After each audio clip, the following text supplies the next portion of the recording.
Bonjour à tous, nous sommes en direct avec Chantal Rialan. Bonjour Chantal. Bonsoir Nathalie, et bonsoir à vous qui nous écoutez. Bonsoir.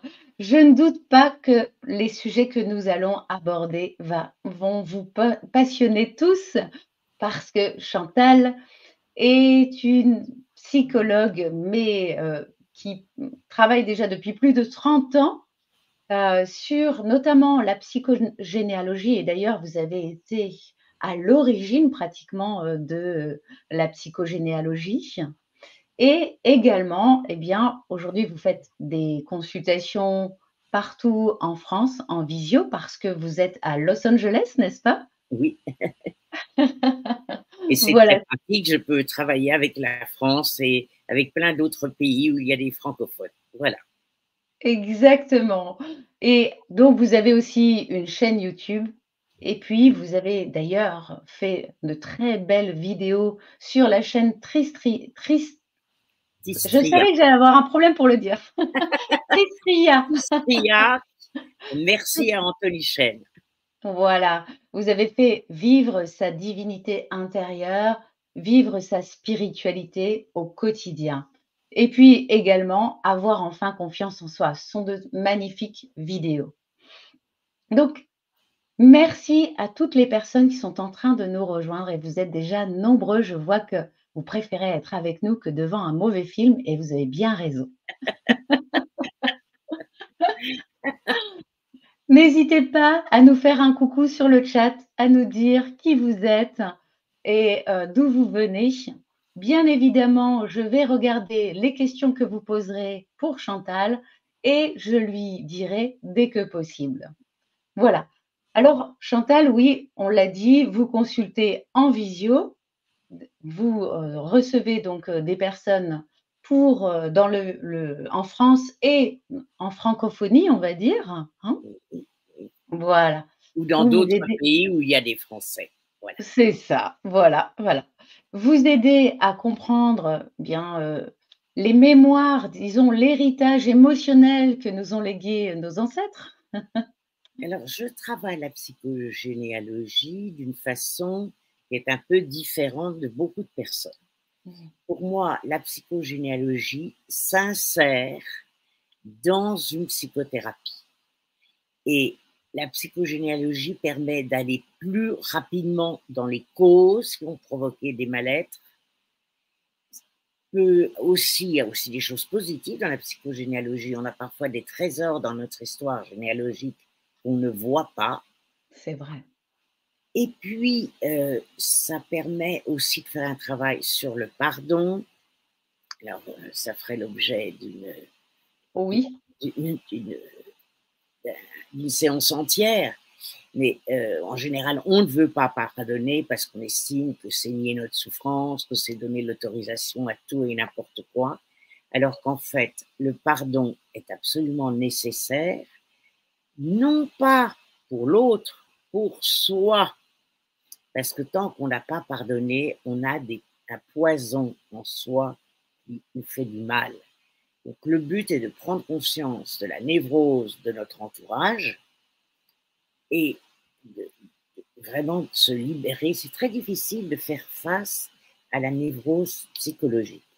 Personne n'en veut à quelqu'un d'être malade, mais quand c'est une question psychologique, les gens pensent que les gens qui nous ont fait du mal l'ont fait exprès, l'ont fait volontairement. Ils pouvaient tout à fait faire autrement. Non, malheureusement, ils ne pouvaient pas faire autrement. Et c'est là où il faut comprendre ce qui s'est passé et prendre de la distance. Pardonner, c'est guérir en soi les séquelles du passé. Donc c'est tout un travail de nettoyage qui est indispensable. La psychogénéalogie aide beaucoup à ça. oui. Merci pour cette introduction qui m'émeut vraiment beaucoup parce que je suis tellement d'accord avec vous. Oui. Tant que l'on n'a pas pardonné, en fait, on est malade, on se rend malade de ses souffrances. Oh, Exactement. Puis on va reproduire, par exemple, au travail. Vous avez une collègue que vous ne pouvez pas saquer. Mais vraiment, ça vous prend aux tripes. Et puis, on y réfléchit en séance, cette collègue, elle vous rappelle votre sœur que vous détestez. C'est ça. On va projeter son père, sa mère, ses frères, ses sœurs sur notre entourage, ici et maintenant. Ils n'ont rien à voir, ces gens-là, avec le passé. Mais nous projetons encore. Donc, il y a un travail de libération, en fait, qui est très important. C'est vrai. Il y a des gens qui m'écrivent en me disant « Je voudrais faire une séance de psychogénéalogie pour me libérer ». Ça ne marche pas comme ça. Et non. On va devoir faire un travail affectif, comprendre les choses. Et encore une fois, ça s'inscrit dans un travail psychologique plus complet. Exactement, exactement. Oui. Merci beaucoup. Alors, Chantal, moi, la question que je me pose, parce que nous allons parler du monde de l'invisible, Oui. alors, bien évidemment, dans votre cursus, qui est au départ, on va dire, plus traditionnel, disons, un cursus psychologique, je ne crois pas que l'on parle de l'invisible. Est-ce que je me trompe? Non, vous avez parfaitement raison. Ben, l'invisible, j'ai eu mon propre chemin personnel qui m'a fait évoluer. Par exemple, quand j'ai écrit mon premier livre sur la psychogénéalogie, j'ai ramé. D'ailleurs, vous avez écrit 4 livres, il faut le signaler, hein, 4 livres vraiment passionnants. Et quand j'ai écrit vous avez l'immense pouvoir de changer votre vie, alors là j'avais compris et j'ai travaillé avec les guides et ça a été un vrai bonheur, ça a été beaucoup plus facile. Le thérapeute, il vous emmène là où il a été. C'est ça, je suis d'accord. Mmh. Mmh. Oui. Donc, je m'empresse de dire 2 choses. Je suis quelqu'un d'absolument normal, peut-être névrosé comme tout le monde, mais absolument normal. Je n'ai pas de don de clairaudience, de clairvoyance, j'ai de l'intuition comme tout le monde. Je suis quelqu'un de complètement normal. Et de 2, c'est important de le dire, j'accueille des patients de toute religion, de toute confession. Personnellement, je suis spirituelle, ça ne veut pas dire religieuse. Oui. Donc, ne liez pas l'invisible à la religion. Et je dis toujours, ne me croyez pas sur parole, essayez, vous allez voir. Essayez, ça marche. Alors justement, on va en parler bien évidemment. Hein, Oui. Alors, est-ce que vous pensez que tout le monde peut contacter, l'invisible, travailler avec l'invisible? bien sûr, tout le monde. Parce que qu'est-ce qui se passe? Alors, il y a 3 choses très importantes que je voudrais qu'on voit aujourd'hui. Première des choses, c'est réaliser qu'on n'est pas condamné à vivre dans notre enveloppe que cela. On n'est pas que Nathalie, on n'est pas que Chantal. On est une âme. Oui. Et on va voir tout ce que cela entraîne et suppose. Ensuite, ça implique de travailler avec ses guides. Je vais expliquer ce que c'est, comment c'est, encore une fois, tout simple. Et ça implique de méditer, mais méditer, ce n'est pas une corvée, c'est pas encore une chose à faire. Il s'ajoute la tonne des choses à faire, parce qu'on est dans la civilisation du faire. Méditer, ça doit être très agréable. On verra là-dessus. Je voudrais voir ces 3 points, c'est important. Alors, nous voilà sur Terre. Quelle drôle d'idée, on a eu de s'incarner. Parce qu'on ne peut pas dire que la Terre soit si facile à vivre. Au contraire, oui, je crois que c'est Même une des écoles les plus dures, je pense. ça. On est bien d'accord. Les gens s'extasient devant un petit bébé. Moi, je dis, mon Dieu, le pauvre. Il a été bien courageux ou elle a été bien courageuse. Donc, nous sommes des êtres spirituels qui font une expérience matérielle et pas l'inverse. Nous sommes une âme éternelle, infinie, qui pour l'instant est incarnée en tant que Nathalie, qui pour l'instant est incarnée en tant que Chantal, et qui pour l'instant est incarnée en vous, auditeurs, en chacun de vous. Pourquoi on s'est incarné? On s'est incarné pour apprendre, pour être plus conscient, pour aimer. Je reviendrai sur cette notion d'amour qui est fondamentale. Pour rendre la Terre meilleure. On a tous une mission sur Terre. Alors cette mission, elle peut être toute simple. Ça ne veut pas dire être riche et fameux. Ça n'a rien à voir avec ça. Donc, on est là, encore une fois, pour évoluer. Et puis, ça va nous permettre, cette conscience, de ne plus avoir peur de ce qui va nous arriver.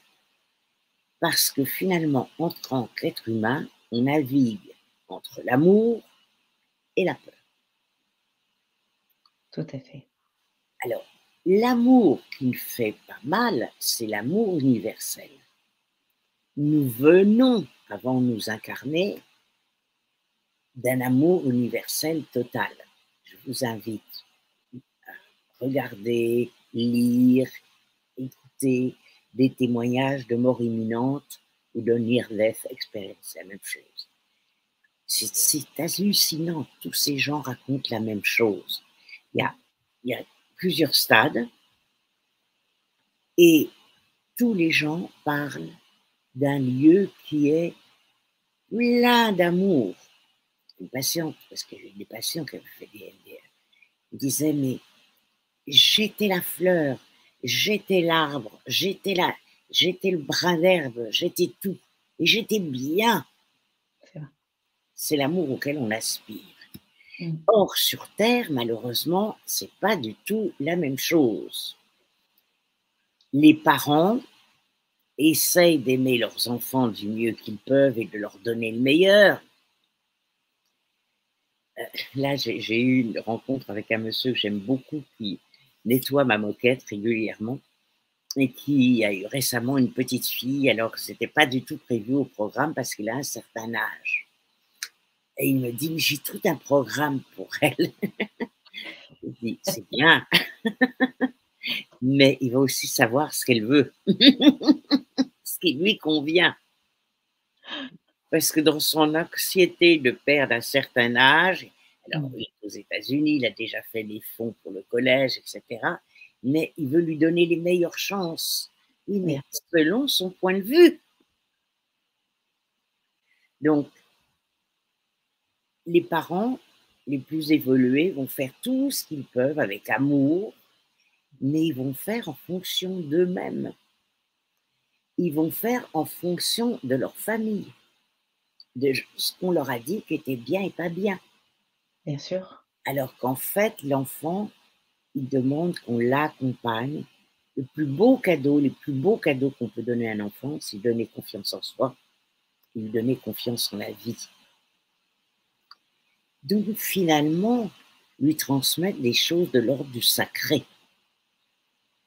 Si on éduque nos enfants quand même un peu comme des petits animaux, personne ne leur apprend à se lever, à être dans la gratitude, à remercier, à savoir que s'il y a des petits bisbilles avec ses camarades, ben peut-être que le petit camarade qui a été odieux souffre beaucoup à la maison. Oui. Peut-être que la petite camarade, etc., vit des choses difficiles et quand on est malheureux, on fait malheureusement souffrir les autres. Oui. Ça, et c'est important que l'enfant prenne conscience de ça. Et puis, ne serait-ce que quand il mange, remercier pour la nourriture. Quand il s'endort, remercier pour cette belle journée, tout ce qui s'y est passé. Donnez le sens du sacré, du spirituel à vos enfants. Ça leur sera très, très utile.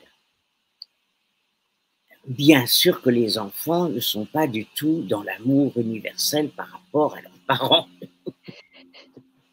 Leurs parents sont des dieux et il faut qu'ils soient parfaits. C'est ça. Ben oui, mais ça ne marche jamais comme ça. Parce que malheureusement, l'enfant n'aura jamais suffisamment d'amour.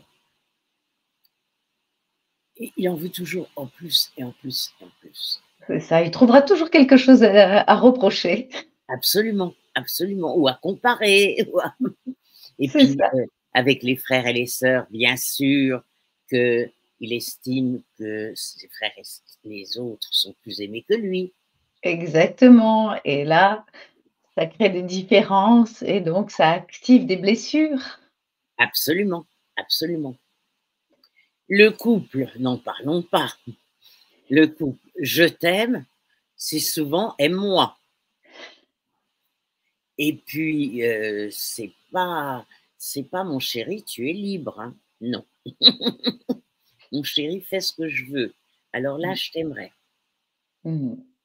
Malheureusement, oui. Et bien sûr, on va retrouver toutes les fausses images de l'homme, toutes les fausses images de la femme qu'on nous a données dans la famille et dans la société. Donc, l'amour amoureux, on imagine que ça va nous sauver de tous les maux. C'est pas vrai du tout. L'amour amoureux, c'est très compliqué. Ça demande beaucoup de temps, d'énergie, d'amour, de désintéressement, etc. C'est une chose qui se construit. C'est pas quelque chose qui nous tombe tout cuit dans le bec. Bien sûr.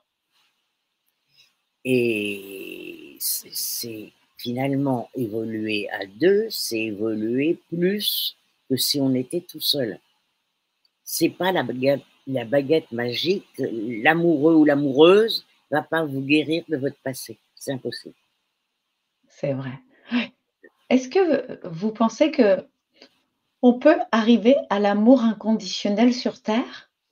Non, mais on peut s'en approcher. Voilà. Merci pour cette réponse. Je me pose très souvent cette question. Alors, il y a certains cas. Mmh. Au supermarché, vous tenez la porte à une personne, vous la reverrez jamais, vous lui faites un grand sourire, c'est de l'amour universel, qui vous fait beaucoup de bien d'ailleurs. Oui, c'est vrai. Mais c'est très ponctuel, l'amour Mmh. universel. C'est Très, vrai. très ponctuel, malheureusement. Et c'est bien pour ça la vie sur terre est difficile. Mais oui. Alors, savoir que l'on est une âme, ça nous permet de voir la vie différemment. Et ça nous permet de ne plus avoir peur. Parce que toutes les pensées négatives viennent de la peur. La colère, la haine, le ressentiment, le désespoir, tout ça, c'est des peurs. Alors, il va nous arriver deux choses. Les premières choses, ça c'est dans le marbre, si je puis dire, c'est ce que nous avons décidé avant de nous incarner avec nos guides. Donc, vous avez choisi les grandes lignes de votre vie, vous avez choisi d'avoir cette maladie qui vous a fait énormément évoluer, qui a permis de faire évoluer les autres, vous avez Oui. choisi les différents éléments de votre vie personnelle, etc., etc., etc. C'est aussi ce qui m'a donné envie d'aider les personnes et donc merci à tous les gens qui nous regardent et qui Oui, sont avec nous. oui, oui. Donc, dans ce qu'on a décidé avec nos guides, il y a parfois des choses très agréables. Vous tombez amoureuse d'une personne dont vous pensez que c'est l'homme idéal. Attention de ne pas tomber sur un pervers narcissique parce que ce ne sera pas la même histoire dans quelques années. C'est vrai. Donc, il y a des choses très agréables et qui sont très agréables et qui le restent. Chic. Mais il y a des choses très agréables qui peuvent devenir, à plus ou moins long terme, très désagréables. Oui. Et puis, il y a des choses très désagréables qui, si on les travaille, peuvent être le trésor de notre vie. Vous l'expliquez très bien avec votre maladie. Donc, à partir du moment où vous avez une épreuve, dites-vous, qu'est-ce que cela vient m'apprendre? En général, quand on a une épreuve, on se sent victime. Et se sentir victime, c'est la pire des choses pour évoluer. Parce qu'on Oui. n'est pas victime. Donc, Parce quand qu'on il a y a choisi avant, en fait. parce qu'on a Donc on n'est choisi, pas victime. oui, mais si on ne sait pas qu'on a une âme et si on ne travaille pas avec l'invisible, on va se mettre en victime et c'est la pire chose pour évoluer. Mmh. Bien sûr. Parce qu'en fait, on est, on n'est plus responsable de quoi que ce soit. On n'est plus coupable non plus d'ailleurs de quoi que ce soit. Et d'ailleurs, être responsable, ce n'est pas être coupable, mais bon, Ça n'a rien à voir. rien à Rien. voir, on est bien d'accord, mais c'est comme si on donnait la responsabilité à l'autre de faire à notre place. Donc en fait, on n'est plus acteur de quoi que ce soit. Tout à fait. Et puis, il y a même des gens qui disent: «Ah, vous savez pas encore ce qui m'est arrivé». Il y a une espèce de starification des emmerdements. Non, non, vous n'êtes pas une star en disant des choses comme ça et vous êtes en train de vous alourdir votre vie. C'est pas du tout le but. C'est vrai. Donc, au lieu de vous sentir victime, au lieu de vous plaindre, au lieu de vous dire: «Il n'y a qu'à moi que ça arrive», dites-vous: «Bon, c'est pas rigolo, c'est pas agréable, mais qu'est-ce que je peux apprendre?» Mmh. D'ailleurs, dans une fin de psychogénéalogie, souvent je demande à mes patients: «Mais finalement ce père qui a été si difficile à vivre, qu'est-ce qu'il vous a appris? Finalement cette mère, qu'est-ce qu'elle vous a fait travailler? Finalement cette histoire, pourquoi votre âme a choisi cette famille?» Voilà, c'est la bonne question à se poser. Mais il ne faut pas la poser tout de suite, parce qu'on a besoin d'abord d'évacuer ça, elle, sa colère, de cracher tout son venin, parce qu'autrement on se ment à soi-même. Bien sûr. Vous savez, dans la prière du Notre Père, il y a: «Et pardonnez nos offenses comme nous pardonnons à ceux qui nous ont offensés». Et il y a des gens qui sincèrement disent qu'ils ont pardonné, mais c'est pas vrai du tout, parce qu'ils n'ont pas fait le travail. C'est ça. Mais oui. Oui, parce qu'en fait, il faut libérer l'émotion Ben oui, complètement, même inconsciente. Il peut y yes, avoir encore, voilà, ouais, des stigmates. Mmh. ouais. Et j'admire mes patients quand certains me disent: «Vous avez raison, je crois que j'ai pardonné, mais c'est pas vrai». J'admire C'est vrai, la simplicité avec laquelle ils disent ça et mmh, ceux-là, ils vont avancer et s'en sortir. c'est C'est ça. le but. Alors, donc, dites-vous, face à toute difficulté, qu'est-ce que ça me fait travailler? Mmh. C'est là pourquoi et qu'est-ce que j'apprends? Alors, je radote au fil d'interviews, je parle toujours de Françoise Dolto parce que je trouve que c'est un exemple tellement parlant. Françoise Dolto a créé la psy pour enfants qui n'existait pas. Mmh mh. Françoise Dolto avait une mère très catholique, mais que sa foi n'avait pas aidé à dépasser la mort de sa fille, ce qui est une très grave, très lourde épreuve. Et là aussi, ça me permet de redistinguer religion et spiritualité. C'est pas du même ordre du tout. Mmh. Et elle disait à Françoise Dolto: «C'est ta faute si ta sœur est morte, t'as pas assez bien prié». Sympa, Ah oui, super comme ouais. héritage. Et pire encore, Mmh. quel dommage que ce soit pas toi qui sois morte à la place de ta sœur. Oh là là, mon Dieu. Mmh. C'est plutôt dur, hein. Mmh mh. Mais si Françoise Dolto avait eu une enfance bisounours, elle n'aurait jamais créé la psy pour enfants. C'est ça. C'est pour Si ça elle que je avait pas souffert de cela, elle n'aurait en fait, ce qui est comme elle a eu cette souffrance de ces paroles, elle s'est dit: «Comment on peut parler aux enfants pour ne pas leur faire de mal et leur dire les choses, mais sans leur faire de mal?» peut-être. Et puis, et là, elle a aussi appris aux enfants à savoir comment faire quand on leur fait du mal. Aussi, bien sûr, exact. Eh oui. Parce que Mmh. là aussi, la maman, elle ne pouvait pas faire autrement. Autrement, c'est ça. Mmh. Mmh. C'est pas la Est-ce que vous méchante. pouvez est-ce que vous pouvez, davantage détailler quand vous dites: «Elle ne pouvait pas faire autrement»? Elle était dans un tel océan de souffrance, la maman. Il va peut-être y avoir un petit chat qui va passer devant l'écran. C'est pas très grave. Non, il est simplement en train de se retourner pour mieux dormir. D'accord. La maman était dans un tel état de souffrance qu'elle ne pouvait que faire du mal à Françoise parce qu'elle souffrait. Mais oui. Donc quand on souffre, on se venge sur ses enfants. Mmh. Il y a parfois des gens qui se vengent sur des animaux domestiques. Oui, Quand on souffre et qu'on ne peut pas arrêter sa souffrance parce qu'on n'a pas les moyens de le faire, on se venge sur ceux qu'on aime ou ceux qu'on dit aimer. oui. Je me souviens comme ça d'un enfant qui souffrait tellement parce que ses parents se déchiraient. D'ailleurs, on me l'avait emmené en consultation pour cela, parce qu'il avait étranglé tous les petits poussins dans le poulailler. Il les avait étranglés. Ouais, et il avait fait des tas comme ça de petits poussins. Mais c'était en fait toute sa souffrance et il Ça, aurait voulu c'est et oui, lui qui se sentait étranglé. complètement, c'est cela.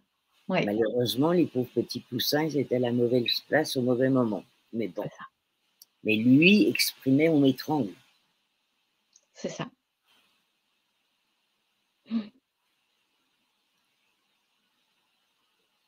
Donc c'est très important de comprendre la folie de notre entourage quand on a été enfant et adolescent.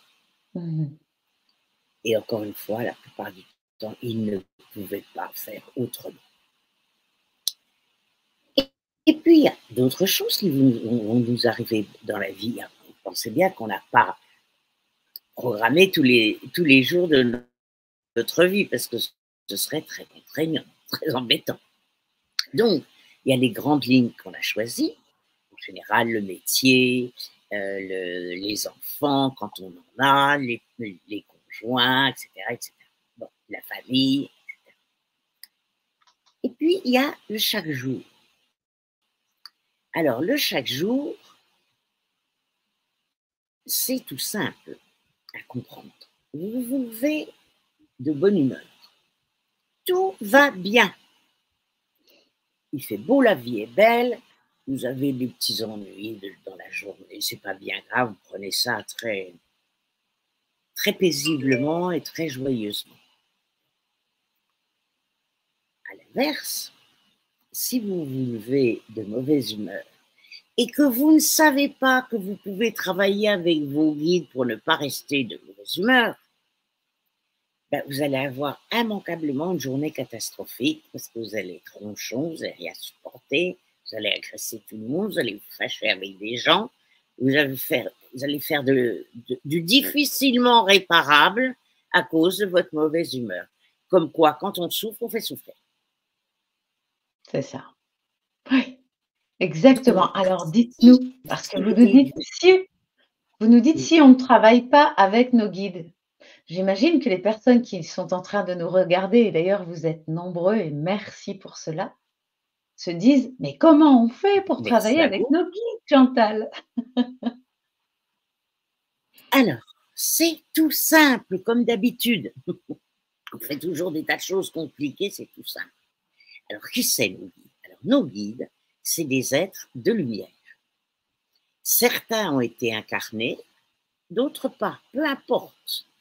Ne vous fatiguez pas à chercher le nom de vos guides, ça n'a aucune importance. Ce qui est important, c'est de savoir qu'il y en a plusieurs et qui peuvent changer au cours d'une vie. Si vous décidez d'écrire un livre, ben, vous allez avoir un ou plusieurs guides qui sont compétents en écriture. Par contre, si vous avez décidé de rénover votre living et de repeindre, un guide qui concerne l'écriture ne vous sera pas très utile. Il faudra mieux avoir un guide décorateur. Donc, ne jamais demander à vos guides. Pourquoi? Parce que quand on demande, on se met dans le manque, on se retrouve petit enfant. S'il vous plaît, si vous voulez bien, ça ne marche pas du tout comme ça avec les guides. Avec les guides, on est d'égal à égal. Donc les guides, il faut les remercier. Il faut les remercier. Je vous remercie et vous définissez bien ce que vous voulez. Attention, par exemple, vous avez un entretien d'embauche et le poste en question vous semble formidable, c'est ce que vous voulez, etc. Votre ego, il vous dit « Ah, chic, ça va être, c'est pour moi. » Oui, mais ayez l'humilité de remercier vos guides d'avoir ce poste, si c'est bon pour moi et si c'est bon pour l'univers. Il y a des désirs qu'on pense être formidables et qui ne le sont pas. Combien de fois j'ai vu des patients désespérés parce que l'appartement de rêve ou la maison de rêve leur avait passé sous le nez. Je leur disais, d'accord, pendant une demi-heure, vous vous plaignez, on est d'accord, vous êtes triste, c'est pas rigolo, ok. Mais une demi-heure après, c'est fini et vous remerciez vos guides de trouver un lieu encore plus adapté à vos besoins. Je vous assure que ça marche. Mais bien sûr.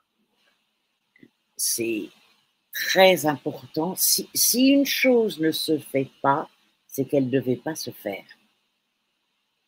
C'est ça. Mmh. Et les guides savent beaucoup mieux que nous ce qui est bon pour nous ou pas.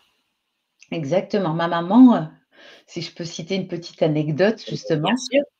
ma maman, lorsqu'elle s'est retrouvée veuve, a voulu vendre sa maison parce que, bien, elle voulait venir habiter près de chez moi et donc elle la met en vente et il y a des personnes qui sont intéressées par sa maison qui disent: «C'est bon, on la réserve», mais le rendez-vous chez le notaire ne se programmait jamais. C'est curieux. Jusqu'un jour où je vais voir ce notaire et j'avais quelque chose à faire avec lui et je lui dis: «Beh, ce serait bien peut-être de programmer le rendez-vous pour la vente de la maison de maman» et à ce moment-là, on programme le rendez-vous et en fait, la veille du rendez-vous, le rendez-vous a été annulé. Ma maman m'appelle en catastrophe. Elle avait le moral dans les chaussettes, comme on dit. Je lui dis: «Maman, si ça ne s'est pas fait avec ces personnes-là, c'est parce que ça ne devait pas se faire. Donc maintenant, demande ce que tu as à apprendre de ce qui vient de se passer et qu'est-ce que l'univers te réserve comme cadeau?» Tout à fait. Voilà, on a refait l'annonce parce qu'elle l'avait enlevée, on a remis les photos et cetera et puis juste après ça, elle m'a dit: «Je vais faire ce que tu me dis» et juste après, il y avait un couple vont avoir en plus un enfant 1 an après, ce que mon papa aurait voulu, ça c'est sûr. Un jeune couple comme lui a été, comme ils ont été mes parents, un jeune couple qui ont eu, des enfants, dans cette maison et donc eh bien, c'est exactement ce qui s'est fait et ça s'est fait très rapidement. Oui, parce que c'était ça la solution. Voilà et en plus, la maison a été vendue un tout petit peu plus cher que ce qui avait été annoncé au premier. Donc, vous voyez, c'était mieux. Voilà le Et, cadeau. et c'est important quand on vend un bien Mmh. de souhaiter que ce bien rende heureux les personnes qui l'achètent. C'est vrai. C'est important. Ah oui, je suis d'accord. Ouais. Mmh. C'était le cas là. En fait, Ouais. c'est ce que je leur ai dit aux acheteurs, puisque, bah, nous, on était évidemment les enfants avec maman pendant la signature, puisque bien, c'est comme ça en France avec la succession, hein Ouais. et c'est ce que j'ai dit: «Mais on vous souhaite tout le bonheur dans cette Ouais. maison». Voilà, oui, tout le bonheur du monde. Mmh. Donc, quand veillez à conscientiser que quand vous émettez du positif, vous attirez du positif. Quand vous émettez du négatif, vous attirez du négatif. Donc, il va vous arriver ce que vous attirez par ce que vous êtes. Alors, il y a un livre qui a été un succès de marketing qui s'appelle Le Secret. Et Le Secret, on a l'impression que si on y pense très très fort, on va attirer tout ce qu'on veut. C'est absurde. Wayne Dyer, qui a été interviewé pour ce livre, a dit peu de temps avant sa crise cardiaque, on n'attire pas ce que l'on veut, on attire ce que l'on est. Donc, c'est très important de travailler sur soi pour attirer ce qui nous correspond. Et ce qui nous correspond n'est peut-être pas forcément ce que l'on veut. C'est ça.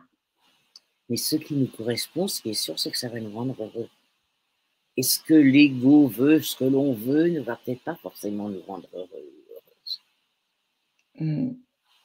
Tout à fait.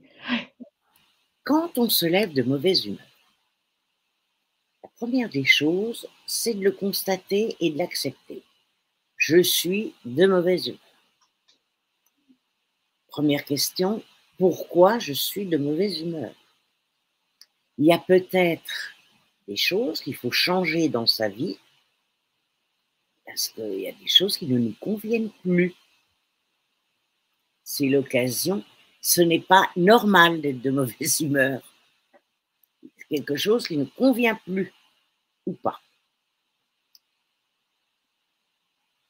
Même chose, vous pouvez remercier vos guides de ne pas rester de mauvaise humeur toute la journée. Une fois que vous avez fait le diagnostic de pourquoi vous êtes de mauvaise humeur, ça peut être aussi que vous êtes fatigué, vous avez le droit d'être fatigué.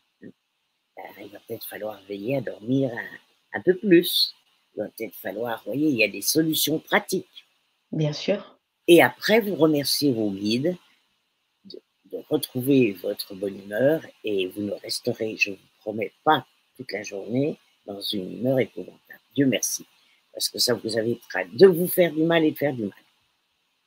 C'est ça. Merci beaucoup pour ce merveilleux exemple. Oui. Alors,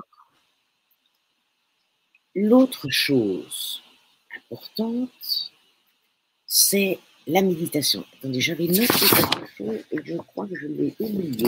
Donc, je me permets de regarder mes petites notes que j'appelle le guidane. Vous avez raison. Et quand je suis gentille avec moi, le canevas.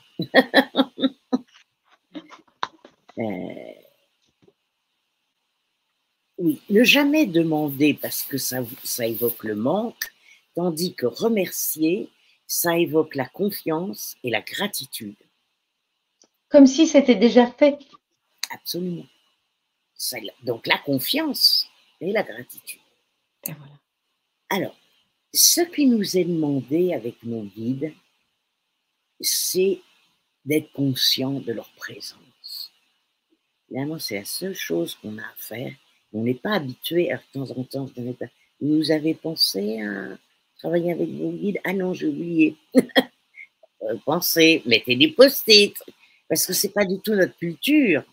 Non, c'est vrai. Mais parce que quand j'ai des patientes qui sont seules et qui me disent oh, je rêve de rencontrer quelqu'un, ça changerait ma vie. J'ai envie de leur dire, parfois je leur dis ça dépend s'ils peuvent entendre. Mais si vous vivez avec vos guides, je vous assure que vous sentirez un amour un peu infiniment plus considérable qu'un amour humain. Ce sont quand même les êtres qui nous aiment le plus et de façon totalement inconditionnelle. C'est ça. Oui. La seule chose, c'est avoir conscience de leur présence. Ce qui est normal, hein, parce qu'autrement, vous ne pouvez pas dialoguer avec eux. Et après, ben, vous aurez une présence. Alors après, il y a les cadeaux de la vie. Parce que nos guides, comment ils communiquent? Alors, nos guides ne vont pas communiquer par email, par téléphone, par SMS. Non, non. Ils ne savent pas, c'est pas leur façon. Mais nos guides sont extrêmement bavards. Seulement, on ne sait pas les écouter. Nos guides, ils vont nous parler, ils vont nous donner des idées. Ils vont nous donner des intuitions. Ils vont nous donner des rencontres. Ils vont nous donner un livre qui va tout d'un coup apparaître dans notre chemin et qui va beaucoup nous aider. Une parole de chanson qui est la réponse à une question qu'on se pose. Les guides vont créer de la synchronicité. Alors le mot synchronicité, il a été créé par Jung. Il était psychanalyste, il était en Suisse où il habitait, c'était l'été, la fenêtre était ouverte, il avait une patiente qui analysait un rêve où elle avait rêvé d'un scarabée doré. Et ô merveille, Jung voit un scarabée doré qui arrive par la fenêtre et qui se met dans sa main et il lui montre. Synchronicité, c'est deux choses qui se passent et qui tout d'un coup vont avoir des liens ensemble. Combien de fois vous avez un rendez-vous qui se déplace et le jour même, vous avez une personne qui a besoin d'une urgence et vous pouvez donner le rendez-vous. C'est ça. Ça, c'est très classique. Mm. On voit qu'on est accompagné. En fait, quand on a la présence de ces guides, on sait qu'on n'est jamais seul. Or, être seul, c'est la terreur des êtres humains. C'est ça. Alors justement, Joël nous dit, comment fait-on pour savoir qu'ils sont présents? Ben, par justement les idées qui nous viennent, les signes qui nous donnent, les rencontres que l'on fait. On voit bien qu'on est accompagné, qu'il y a des choses qui se passent. Moi, combien de fois mes patients me disent, je reçois tous les mois, une fois par mois, et les patients me disent, ben, il s'en est passé des choses depuis qu'on s'est parlé. Ben, c'est ça les guides. Oui. Alors, dans le temps, je n'osais pas parler de guide, c'était pas encore, d'ailleurs moi-même je ne devais pas avoir le mot, c'était pas encore du tout à la mode. De même que par exemple le mot égo.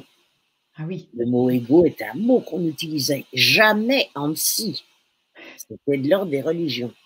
Or maintenant tout le monde utilise le mot égo, peut-être un peu à tort et à travers, parce que il y a des gens qui ont un égo spirituel comme la Tour Eiffel, et qui disent qu'ils n'ont plus d'ego. Mais c'est pas vrai.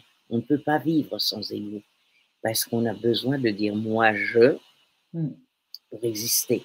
Et l'ego, il se forme vers l'âge de 2 ans et demi, quand on a conscience de soi.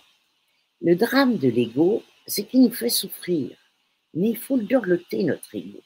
Il faut nous faire plaisir, il faut accepter les compliments quand on nous en donne. Parce qu'on est ainsi fait que les compliments, non, on balaye d'un revers de main, mais alors, une critique, on la ressasse pendant 10 ans. À croire que nous sommes majestistes, les êtres humains. C'est vrai. Donc, notre ego, il est simplement comme un petit enfant de 3 ans. Il tape du pied. Il se compare. Il trouve qu'on n'est pas assez aimé. On n'est pas assez valorisé. On n'est pas assez, on n'a pas confiance en soi. On a peur de ne pas être à la hauteur. Il y a un moment délicieux dans la vie, c'est quand on apprend à marcher. On n'a pas encore d'ego à cette époque-là. On a juste 1 an, 1 an et demi. On n'a pas encore eu le sens de soi. Donc, c'est très dur d'apprendre à marcher. Et puis on se fait mal, puis on se casse la figure un nombre incalculable de fois. Mais on n'est pas en train de se dire, comme on fait tous les adultes, je ne vais pas y arriver. Oui. C'est trop difficile. Les autres font mieux que moi. On va se moquer de moi. C'est ça. Je suis nulle. Je suis nulle. Merci. Tout ça, c'est l'ego. Tout ça, c'est finalement le manque de confiance en soi. Bien sûr. Donc, calmons-le, notre ego, rions avec lui et donnons-lui des friandises. C'est quoi les friandises alors? Ben, les compliments, Voilà. dans les choses qui font beaucoup de bien, outre la gratitude le matin et le soir, outre il y a se féliciter chaque jour 3 fois pour ce qu'on a fait ou ce que l'on a été. On a le droit de se féliciter. Oui. Parce que finalement, à force de se critiquer, on ne se rend pas compte de nous. C'est vrai. C'est vrai. Donc, l'ego existe, il doit être respecté, il doit être calmé. Et ce qui est très important aussi, c'est de cultiver la joie de vivre et le rire. Essayons de rire. Ne nous prenons pas trop au sérieux.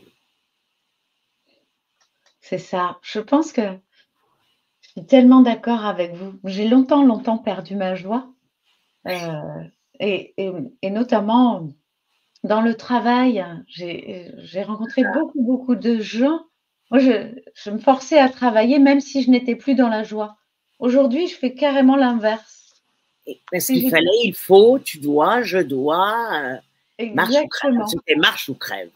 C'est ça, c'était marche ou crève, et moi, ça m'a emmené plus vers je crève. Mais ça emmène tout le monde vers je crève. Eh oui, bien sûr.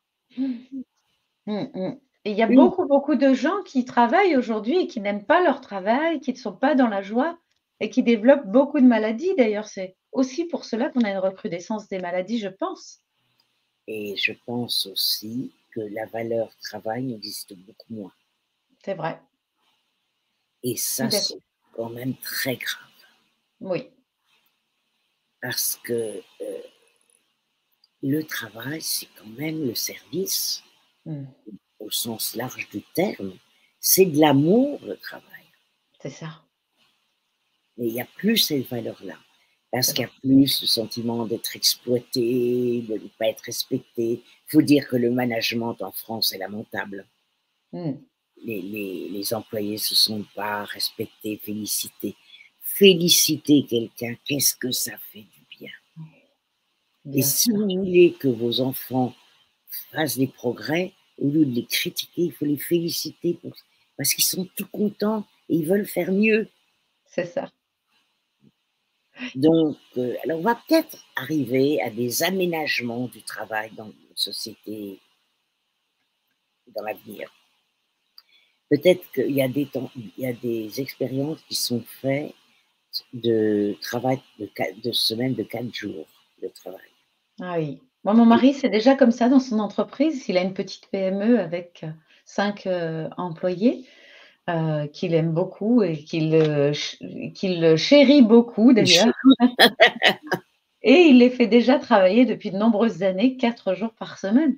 ils doivent être super contents. Ah, ils sont super heureux. Ah oui, ils sont vraiment très contents, ça c'est clair.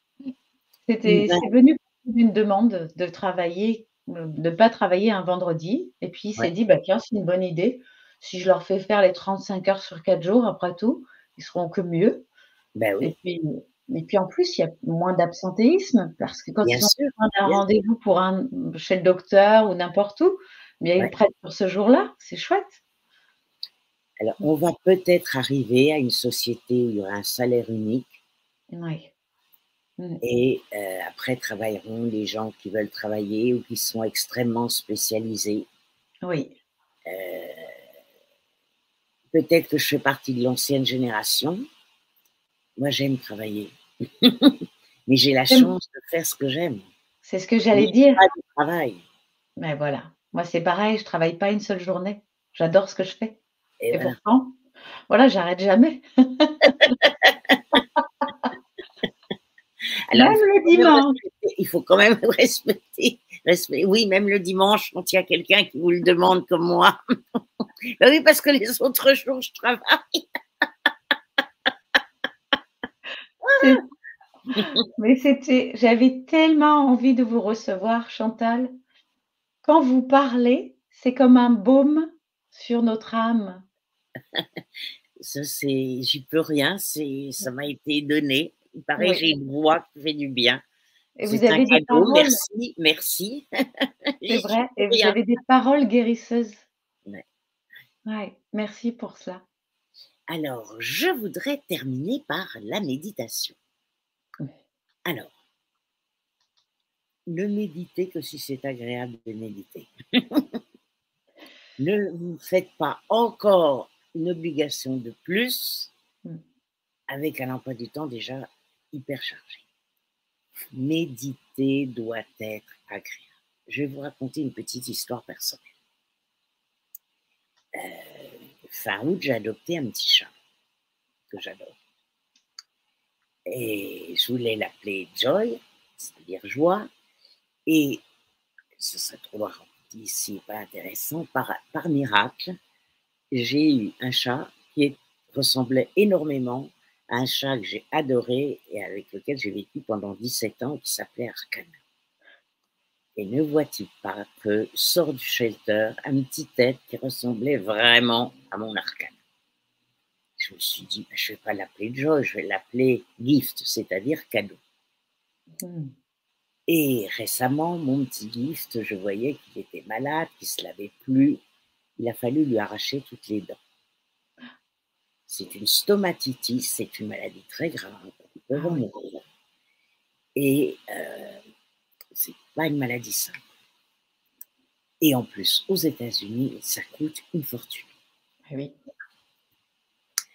Alors, un vendredi soir, après avoir pleuré parce que le vétérinaire m'avait dit il peut y avoir, après l'ablation des dents, que l'inflammation reste et on est obligé d'euthanasier s'il a trop mal. Oh, je pleurais.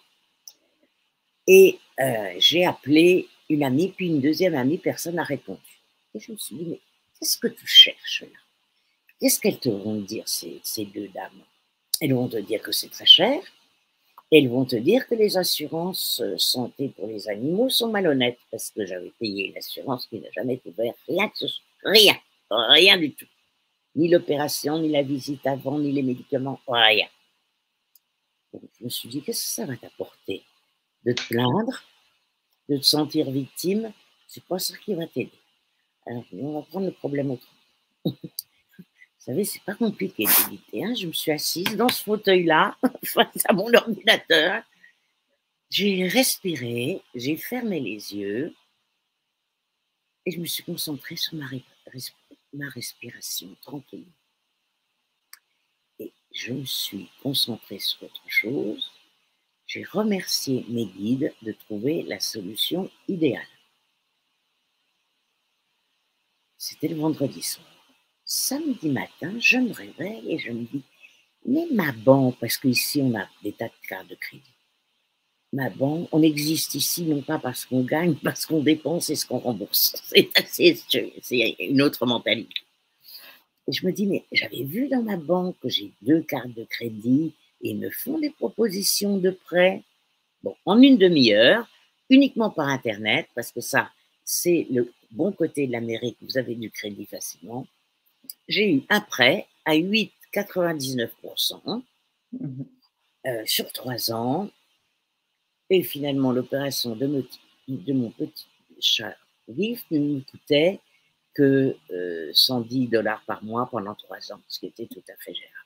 Mmh. La solution était trouvée. Et petit cadeau de l'univers, merci mes guides, j'ai eu un discount de 800 $ sur l'opération. Que m'a fait Waouh! gentiment le vétérinaire. Sympa, hein? Oui. Voilà, Merci, merci, merci. voilà.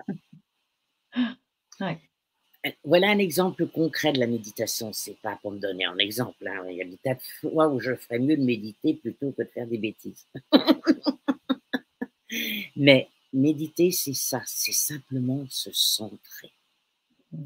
Hier, j'avais une question d'une dame, j'ai fait une petite vidéo sur la méditation, et elle me disait, mais finalement, méditer, est-ce que c'est pas comme rêver en regardant ma fenêtre? Alors j'ai répondu non, rien n'interdit de rêver, mais méditer, c'est ne pas se laisser happer par ses pensées ou ses rêveries. Oui, Méditer, c'est se centrer. Alors vous me direz que l'exemple que je vous ai donné, j'avais mis une intention pour mes guides pour trouver la solution. oui, Et vous savez, j'ai su très bien me focuser sur cette phrase. C'est très important pour moi. je comprends tout à Voilà. fait. Alors, vous n'avez pas besoin de méditer des heures et des heures. Il y a des gens qui font ça très bien. Mais si ne vous privez pas de méditer parce que vous n'avez pas beaucoup de temps. 5-10 minutes, c'est bien. Bien sûr. Surtout si vous vous souvenez, il y a 3 choses qui changent la vie. Se réveiller le matin en étant dans la gratitude pour cette journée. Remercier pour tous les cadeaux que l'on a. Ouais. Méditer, respirer dès que vous pouvez, Oui. une pause. De nouveau être dans la gratitude le soir pour cette journée qui s'est passée. Vous féliciter pour 3 choses que vous avez fait ou été. Oui. Déjà, ça va vous donner une toute autre sensation de vivre. Et Bien sûr. quand vous avez des soucis, quand c'est pas agréable, toujours vous demander qu'est-ce que ça vient m'apprendre. Et plus vous allez l'accepter, ce désagrément, moins il va devenir pénible parce que vous allez le regarder avec d'autres points de vue, d'autres lunettes. Finalement, on est, le verbe être, ce que l'on est et ce que l'on pense et ce que l'on ressent et ce que l'on éprouve. C'est ça qui compte. Merci. Merci, j'imagine. Des gens qui Comment? veulent poser des questions, j'en serais Ouais, ravie.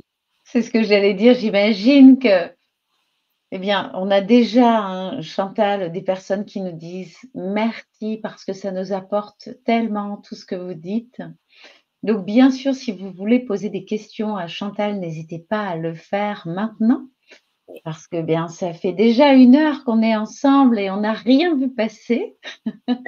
C'est comme si on avait arrêté le temps et donc, n'hésitez pas à poser les questions. Tout à l'heure, il y a une personne qui disait: «Moi, je contacte mes guides en utilisant mon pendule». Pourquoi pas? Ben oui. Tout ce qui vous aide, c'est bénéfique. Mais oui, tout à fait. Ouais. Voilà, on a Nicole aussi qui nous dit que, bien, elle va méditer, elle, tous les jours. Nicole qui est, quelqu'un qui me suit depuis très longtemps et j'en profite pour vous remercier Nicole. Il y a beaucoup de personnes là, qui me suivent depuis très longtemps. Merci, merci et qui êtes là, souvent sur, les lives. Donc, vous savez, si vous aimez Chantal, il y a une chose que vous pouvez faire aussi, c'est d'aller voir sa chaîne YouTube qui s'appelle Chantal Rialan. Donc, voilà, tout simplement et vous abonner à sa chaîne parce que, bien, vous l'avez vu, tout ce que nous livre Chantal, ce sont des pépites. Voilà, donc eh bien, si vous avez envie d'écouter davantage de toute cette sagesse qu'elle nous distille à chaque mot, eh bien, vous pouvez aller voir les vidéos. Et puis également, vous pouvez aussi, eh bien, lire ses livres, heu, notamment un livre qui a fait fureur, c'est le cas de le dire, puisqu'il a été quand même best-seller avec 140 000 exemplaires vendus. Cette famille qui vit en nous. Donc là où on va parler davantage, j'imagine Chantal, hein, de la de trans psychogénéalogie. voilà, exactement. Transgénérationnel, j'allais dire, voilà, Tout à psychogénéalogie. fait. Vous en avez écrit un deuxième, Vivre mieux grâce à la psychogénéalogie. Alors, le Et puis premier, c'était un peu le solfège. mmh, Et le deuxième, c'est la musique, c'est-à-dire j'explique l'homme intérieur, la femme intérieure, les structures psychologiques, hystériques, paranoïaques, schizoïdes. Euh, J'explique comment, comment utiliser ces structures différentes et comment, finalement, comment danser avec sa psychogénéalogie. Voilà. mmh, mmh, mmh. Oui. Et puis vous avez écrit un troisième livre, Faire de la vie notre meilleur ami. Oui, Et c'est puis en un vente sur quat Amazon. voilà, un quatrième encore, vous avez l'immense pouvoir de changer votre vie. Mmh. Alors celui-là, ça a été très sympa, j'y suis pour rien. L'éditeur a choisi de le faire en petit format, sur papier Bible. Donc, on Mmh. peut le mettre dans une poche, on peut le mettre dans son sac, on peut le mettre un peu partout. J'ai fait des chapitres très courts parce que je sais qu'on lit aux toilettes, je sais qu'on lit dans le métro, C'est je ça. sais qu'on lit avant de s'endormir. Donc, c'est très court pour que ça puisse se lire facilement. Mmh, mmh, d'accord. Alors, on a une question de Pure de Lys qui dit: «Pourquoi les guides n'aiment pas donner leur nom?»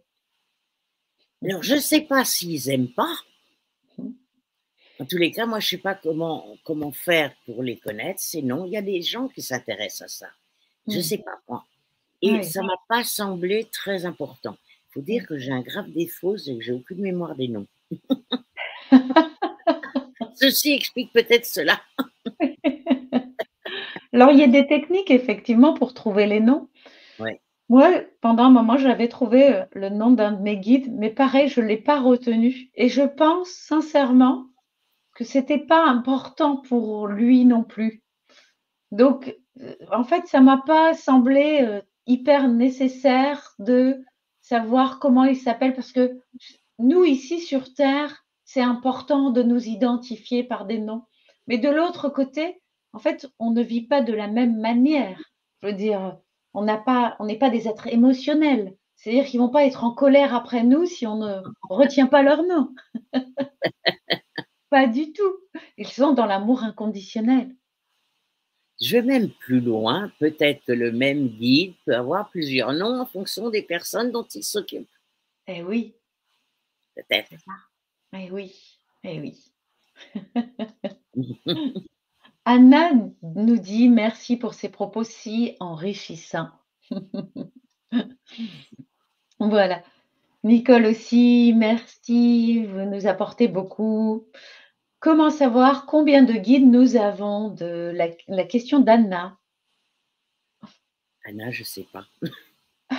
Je ne sais pas. Voilà la réponse. Oui, je pense que ça peut évoluer. En tous les cas, il y a une chose à retenir, c'est que nous ne sommes pas tout seuls, contrairement à C'est ce que ça. certaines C'est personnes ça, nous disent. c'est ça là. Nous ne sommes jamais seuls. Ouais, ouais. Et même dans les pires situations, on peut faire appel à eux justement, et vous en parliez tout à l'heure Chantal, dans des Ouais, situations où on est nous totalement désespérés, en leur remettant cette situation, en leur remerciant de faire ce qu'il y a à faire, tout eh à fait. bien, on se libère émotionnellement et on va donc leur permettre de pouvoir faire le mieux. C'est une source d'amour universel à profusion 24 heures sur 24. Mmh, c'est ça. Oui. Mmh, mmh. Merci beaucoup. Comment faire lorsqu'on ne voit pas les signes de nos guides par rapport à une question particulière? Est-ce que les guides ne veulent pas répondre? Prenons le temps. Le problème des êtres humains, c'est que nous voulons tout de suite. Prenons le temps. C'est-à-dire, pour l'instant, vous êtes prise par ce problème, vous voulez une réponse maintenant, là, tout de suite, et ça ne se passe pas comme vous voulez.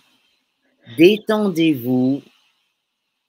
Peut-être qu'il va y avoir tout à fait autre chose que ce que vous attendez qui va répondre à la question.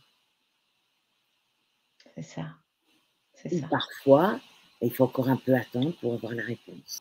J'ai le sentiment, enfin en tous les cas pour moi me concernant, je sais que ce que je viens apprendre aussi, c'est la patience. Une fois, j'avais consulté une dame qui faisait du channeling avec les guides. Alors, vous pensez si j'étais contente? J'ai une leçon d'humilité. Je suis arrivée, elle me dit, vos guides vous disent que vous êtes là pour apprendre la patience. Mais je n'étais pas contente. Et c'était vrai. Et c'était vrai, j'avais raison. Mais oui, mais oui. Alors, ça Oui, m'a c'est finalement beaucoup aidé, même si j'étais pas contente, à être plus patiente. Merci, oui, mes guides. oui. Donc on a beaucoup de remerciements. Merci Stéphanie d'être avec nous.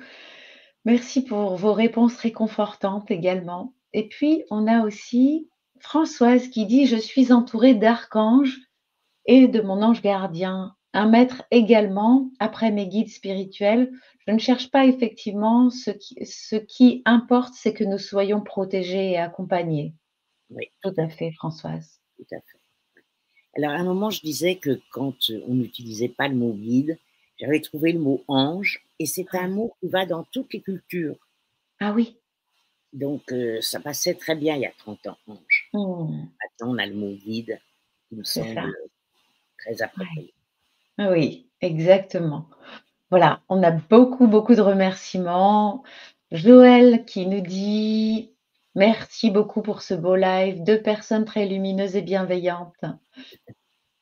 Marie qui nous dit: «Je ne sais pas si, j'ai des guides, mais je sais que j'ai des anges gardiens, à moins que ce soit pareil». Eh bien, on vient de répondre.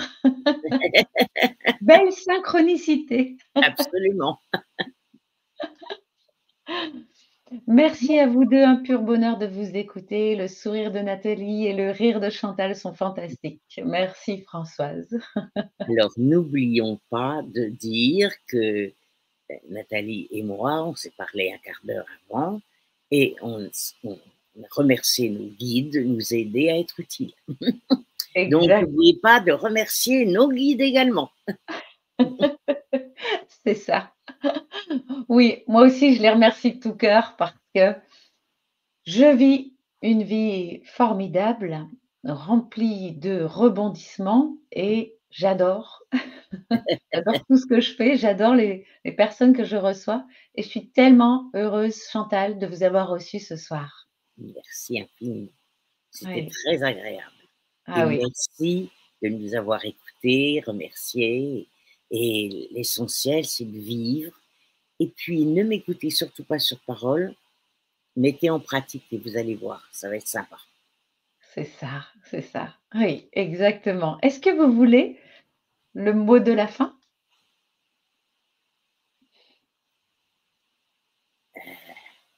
Gratitude et confiance. Merci beaucoup, merci. Merci à toutes les personnes qui étaient avec nous. Carole, ne vous inquiétez pas, vous dites que vous arrivez à la fin du live, mais ne vous inquiétez pas, il sera bien sûr sur ma chaîne YouTube dans quelques minutes. Donc n'hésitez pas à aller voir, sur ma chaîne, YouTube et puis, voilà, vous pourrez le regarder tranquillement. On a, bien sûr plein de messages de remerciements, donc de plusieurs personnes. Nous aussi, on vous remercie. Merci Chantal infiniment pour toute Merci cette Nathalie, merci à vous, merci à nos guides. merci pour toute cette sagesse, c'était merveilleux ce soir. Merci d'avoir été avec nous. On vous embrasse et on vous envoie énormément d'amour.